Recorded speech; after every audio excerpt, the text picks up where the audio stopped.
Okay, and we are back. This is officially I've never done this before. It's officially part 2 of On the Corner interviews with Jose Orosco, aka JGod. We left. Oh, sorry about that. Hold on. Let the plane pass. Your favorite rapper's favorite rapper, my nigga. Don't forget that. All right. So tell me, we left off with judgment. How do you feel about judgment? Should people be judged?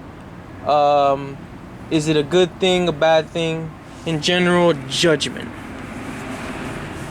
That's tough.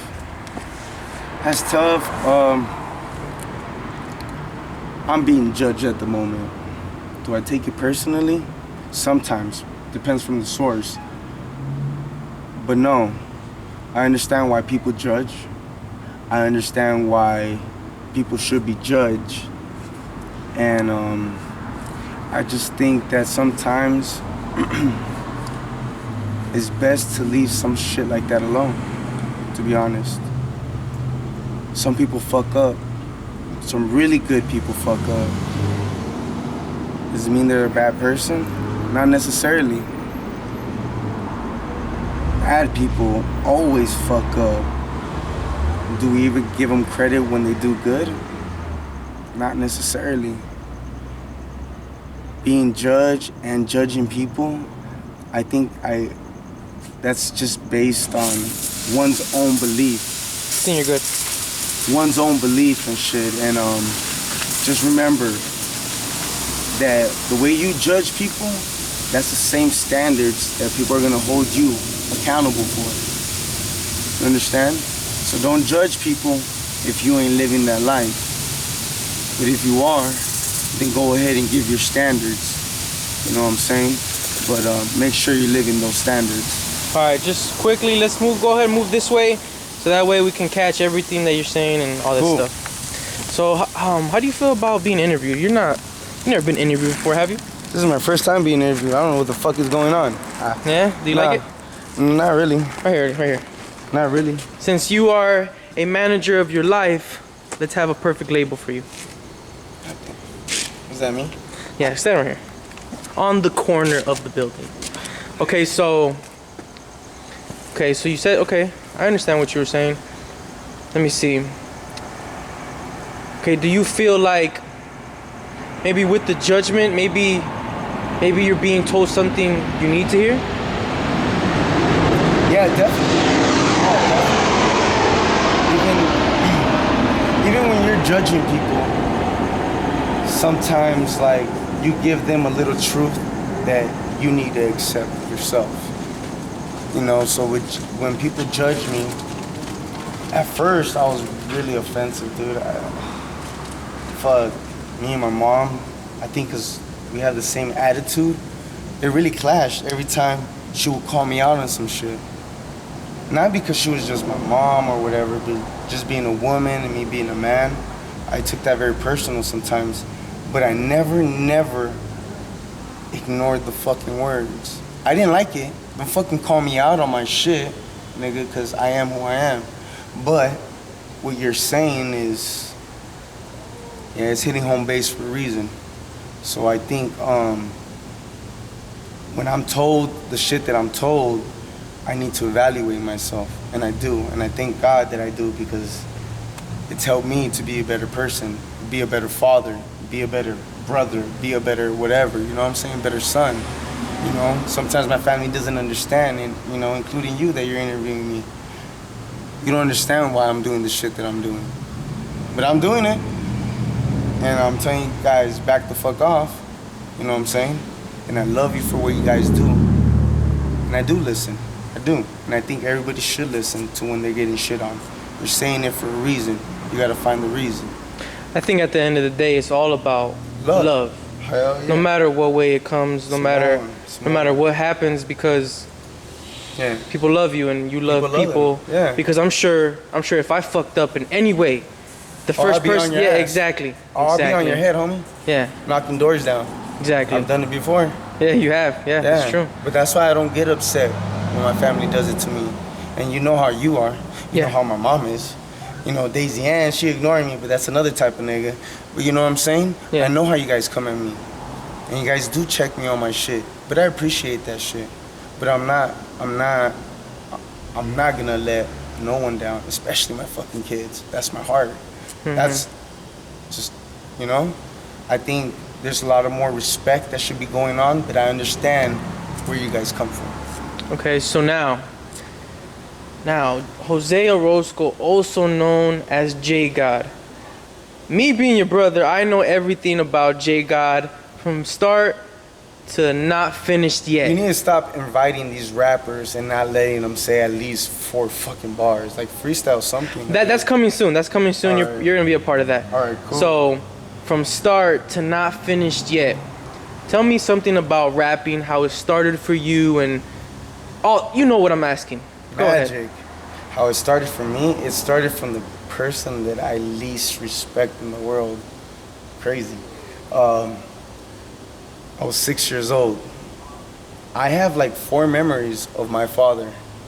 But one of the biggest memories that I have of my dad, sitting in the back of his fucking car, Warren G Regulate, going on, boom, boom, hell yeah, you know what I'm saying? So it's cracking, I'm loving it, I'm with my dad. That nigga's mumbling some other words that I have never fucking heard in my life. And I'm just like, yo, Dad, they ain't the lyrics to the song, homie. I know you don't know English, but you need to get this shit right. And he told me, hey, homie, I'm telling my own story. And that fucking tripped me out. And I fucking, what do you mean telling your own story? You can do that shit? What the fuck? Tell your own story? That was amazing to me. And then when I got to Madison Middle School, motherfuckers were sitting on the fucking lunch benches, rapping on each other, clowning and shit. And I was like, you know what? I'm gonna tell my own story. I'm a clown. I know who the fuck you are, nigga. I'm gonna clown you. And that's how I got into rapping. So now, when you started taking it more serious, tell me something about that when you actually started making music. Well, making music came from because one of your previous interviews is Rico, my boy Enrique Avina. Hothead ass nigga. I don't like him. He probably hates that you gave out his whole government. I don't give a fuck. I don't like that nigga. Make sure he know I don't like that nigga. But you know, I would fuck around and freestyle. And fucking Enrique, and it'd be Danny, and it'd be Carlos, it'd be Trinell. They'd be like, oh, hyping me up. I was saying some stupid shit, but hyping my dumb ass up.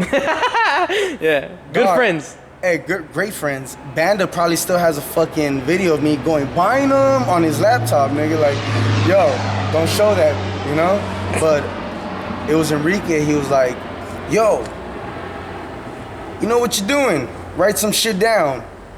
I was like, write some shit down? He's like, yeah, write some shit down. So I was 16 and I was writing my rhymes. 18, I was writing my rhymes with Enrique. And he's like, hey, yo, multi-syllable shit. Fuck it. Like, I would always tell him to rap, but I didn't know what rapping was. And then he started telling me like, yo, this is how rap niggas rap. That's how they rap. I started writing down. And you're a fucking witness, dog. I had notebooks filled with fucking lyrics, writing everything down. I don't give a fuck if it sounded stupid, dude. Like, it could be some shit like, fuck my cousin, I'm still buzzing, you know? But I wrote it down, and that's what got my fucking my artistry into mode. I started writing shit down. Okay, so now moving on to recording music and making songs, what was that like? Amazing. I think if you ain't never wrote no shit that made you cry, tear up, or choke up, you're not deep enough for this game. You're just not, homie. I've written shit where I've given my life to that shit. And the first time I recorded music was not a hobby in the project lobbies. You know what I'm saying? It was a fucking passion. It was my story, it was my time, and it was my pain in some fucking rhymes, you know what I'm saying? So that's what it was to me. So I started telling my story, and every time I got deeper and deeper because it was a therapeutic thing for me. I didn't make music for other people. I made music for me. You know, and I think that's why a lot of people hate Eminem nowadays, but that's a different topic. You know what I'm saying? So, why do you feel like you didn't take the next step in music to record mixtapes and do shows and stuff like that?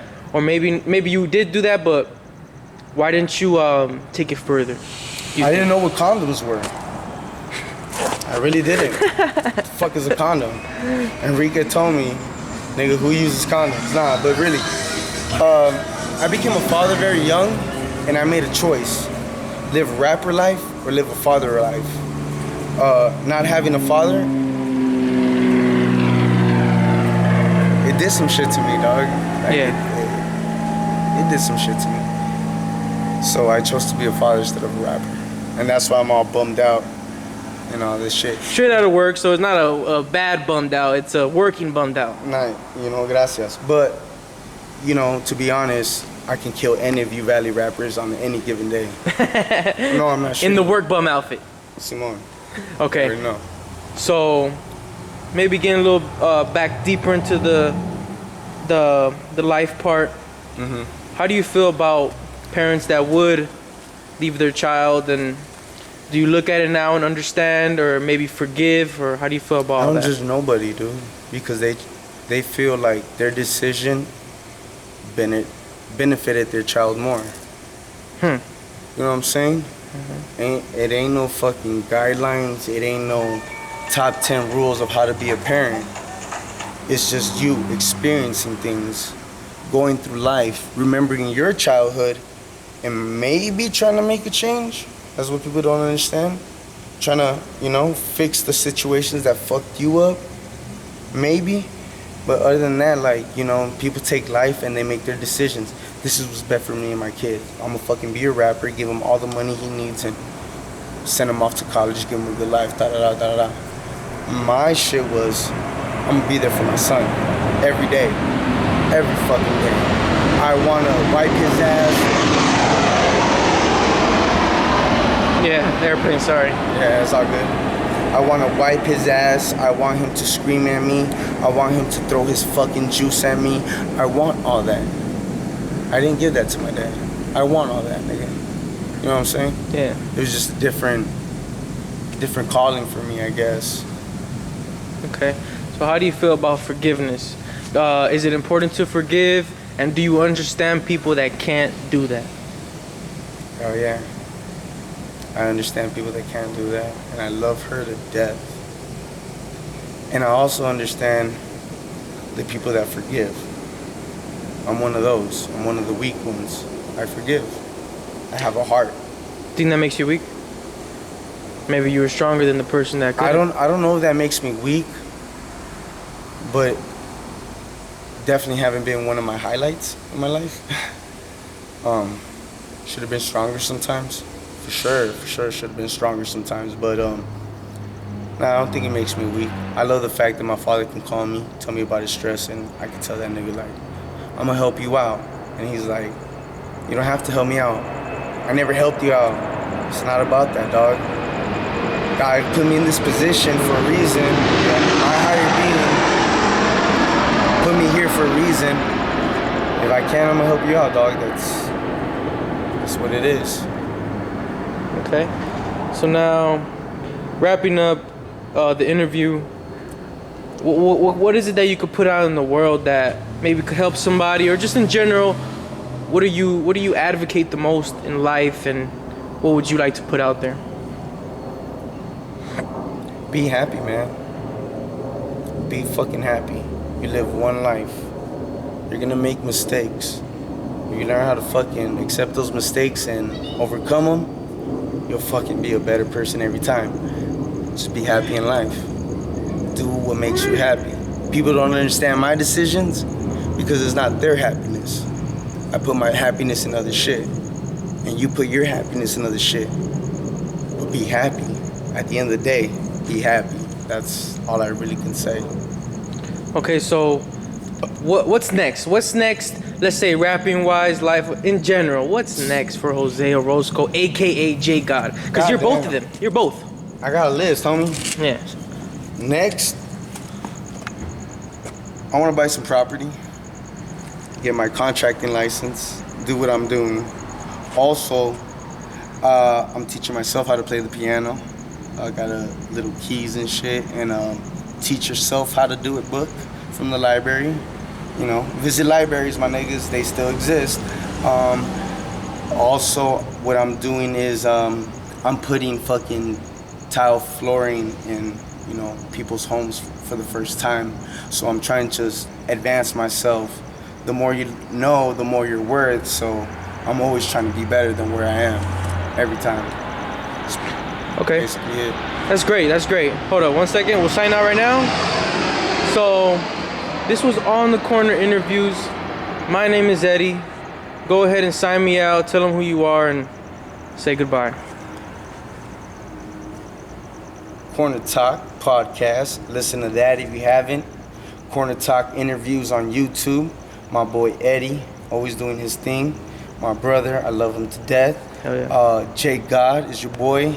Hit me up. I don't got no social media. Hit Eddie up. He'll hit me up. But you know what I'm saying? We're all there. We're all there. We're all square. But definitely JGod, Corner Talk interviews. I'm all about that. All right. So I'll see you guys later. Peace out.